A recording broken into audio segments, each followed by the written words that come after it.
I'm an intuitive eating counsellor and personal trainer. So what got you into fitness? Since I can remember, I always loved being active. I just knew that that was going to be part of my career, really. So it wasn't until the very last lecture at uni, one lady just said, I'm a personal trainer, and I was like, that is it. You mentioned intuitive eating counsellor. What does that mean? I was a dieter for about 10 years. My weight was fluctuating, my hormones were not in balance, and through my own research I came across intuitive eating. It allows all foods to be part of your diet so you can understand what foods feel good for you. How do you go about losing fat with this framework?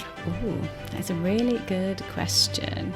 Is there any sort of guidance on the type of food that you should eat? We really do encourage a balanced diet and really moving away from any sort of restricting food groups. Our bodies do really respond well to kind of whole foods, but really making sure that you're flexible with this, and life happens. If there's times when you do have to have processed foods, then absolutely allow them to be part of it as well. And then how can someone be a good personal trainer? I think it's creating a safe, non-judgmental space for people to exercising. And then what makes someone a good client? I think if clients are open to really seeing nutrition, movement as a long-term part of their life, so they really get that. I love working with clients like that. That's for me. I'd really like to. Shall I ask the last question?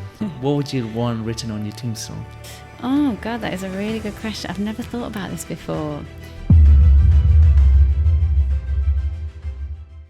Welcome to Last Neanderthals podcast. Today we have a special guest, Anya Harkin. How are you? Really well, thanks. Yeah, thanks for having me on. Great to be here. Thank you for coming on. Would you like to tell us more about yourself? Of course, yeah. So I'm an intuitive eating counsellor and personal trainer, and I help my clients to build a positive relationship with food and their bodies through nourishing their bodies well and moving well. Yeah, I mean, you have changed my parents' lives. I've been telling them throughout the years, growing up in Pakistan, they didn't know about diet, health, things of that nature. Yeah. And you've completely, transformed their lives. So first of all, I thank you. And so what got you into fitness yourself? Yeah, so since I can remember, I absolutely always loved being active. I just loved all things sport at school. So PE was my first and foremost lesson that I just loved.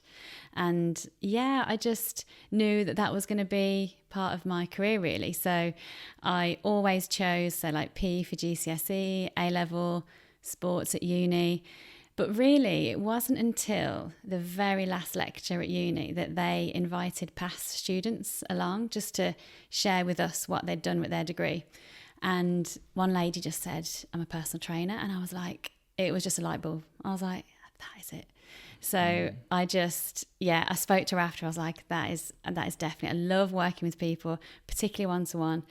So yeah, I just banked that idea, went traveling for a year, come back and qualified straight away. Yeah, so that's where it all began. Yeah.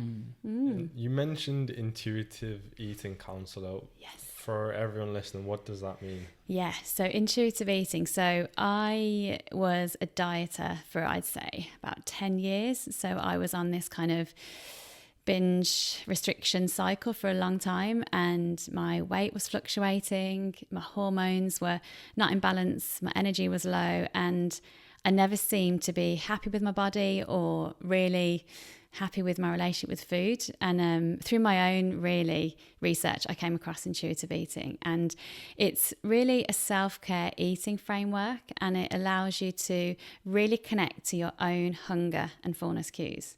It allows all foods to be part of your diet so you can actually start to really understand what foods feel good for you and not follow the kind of good, bad food labeling or you should and shouldn't eat it.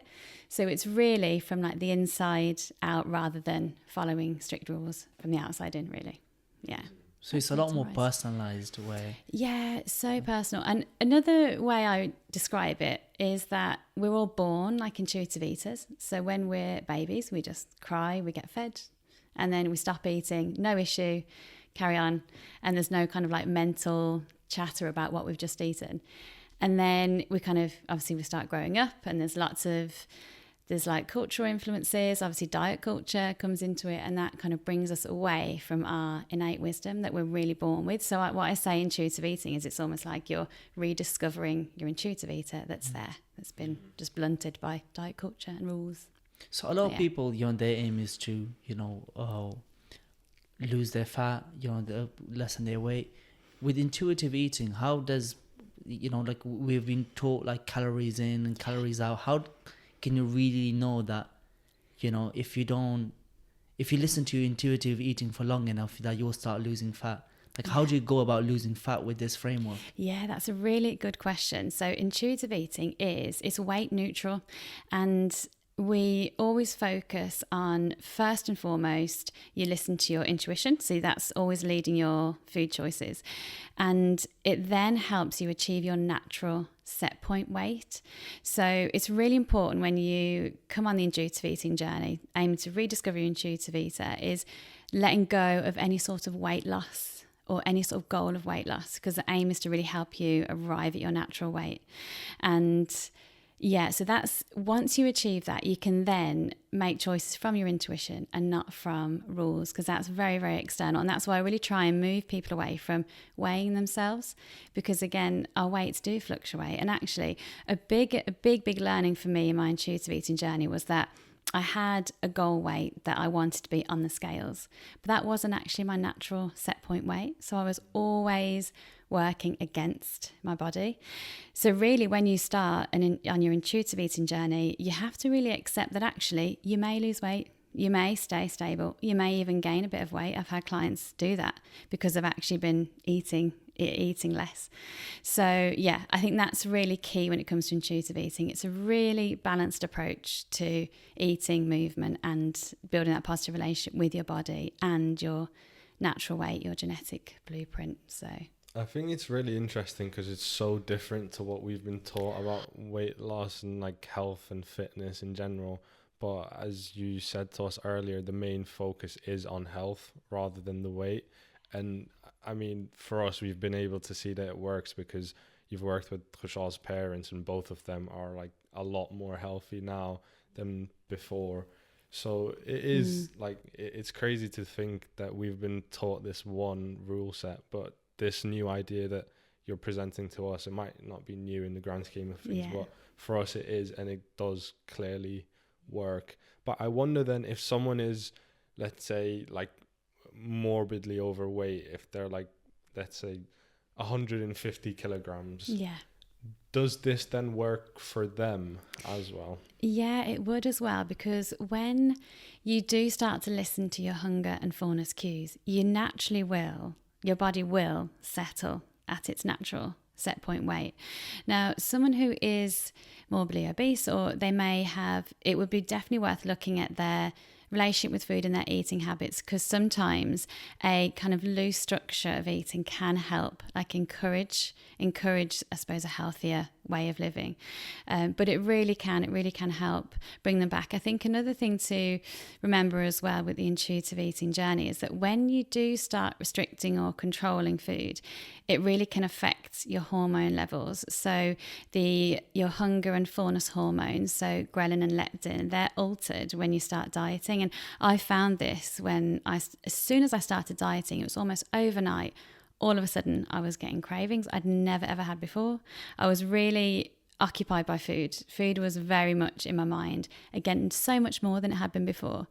And it's known that this is a very natural response from our bodies when it experiences restriction.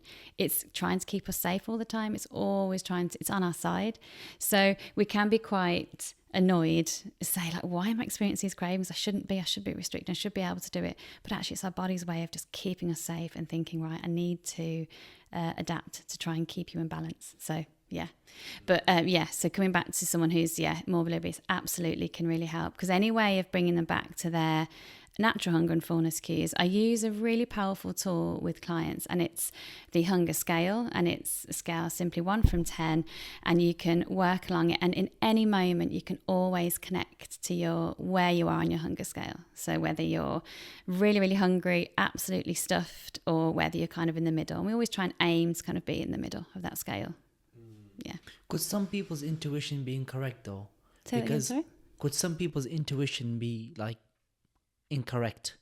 Like, could that be one of the drawbacks? Because let's say if I think I'm hungry, when it's more of like a kind of addictive craving, right? Yeah. Because I'm so used to eating, like, even though I'm not hungry, even though I don't need more food, but because I don't know, like, I've got this bad relationship with food, Yeah. I still don't listen to my body. Does that make sense? Yeah, it does. I think one thing that really helps with that is meditating. So there's a specific hunger, connected to your hunger meditations.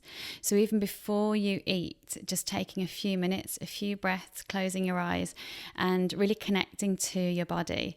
That's a really powerful way, particularly closing your eyes, because you can let go of all external distractions and really focus inwards to what your body needs in the moment. I think sometimes we can be, especially if we're coming off the back of any sort of restriction, it can take quite a while to really reconnect with that intuition, but it is there. It's just really taking the time to slow down and connect with it. But we've all got it, for sure. Yeah. Because sometimes I have like this tendency to be a glutton. Okay. You know, Yeah. sometimes I have like 2 pieces of chicken, and then I'm like, because it tastes so good, I'm like, although I'm not I'm full, I feel hungry. Does that make sense? Yeah, no, for sure. Yeah, And I definitely. just And have another one. yeah, I know, because in the moment. But I think another thing which is so I loved about learning about intuitive eating is that our bodies are so clever. So say if one meal, there might be a time where you do eat past your comfortable fullness, but it's really nice to get curious and be like, okay, I've done that now. How does my body feel for the rest of the day? In the evening, do I feel like I need like a meal again, or am I going to go a bit lighter? Generally, our bodies are really good at keeping us in balance, even from like day to day. Do you know, say if you have a really big meal in the evening, you may wake up in the morning and think, bit of a light breakfast now this morning. That's what I feel. Do you know, it's just almost like stepping back and letting our body just lead the way a bit rather than trying to control it, because it'll do it. Yeah, it knows what it's doing, for sure. Before we move on to the next question, if someone wants to learn more about intuitive eating, where should they go? Yeah, so there's so many. There's two authors. So they actually came up with the intuitive eating framework in '95, and it's Evelyn Tribble and Elise Retch, and that's who I qualified with. So they've got an intuitive eating book. They've got a couple actually, and they're really good. So I can recommend those to you. And also my website, I've got the intuitive eating principles there. On my social media, particularly on Instagram, I share a lot of content and videos on there, so they can go on there.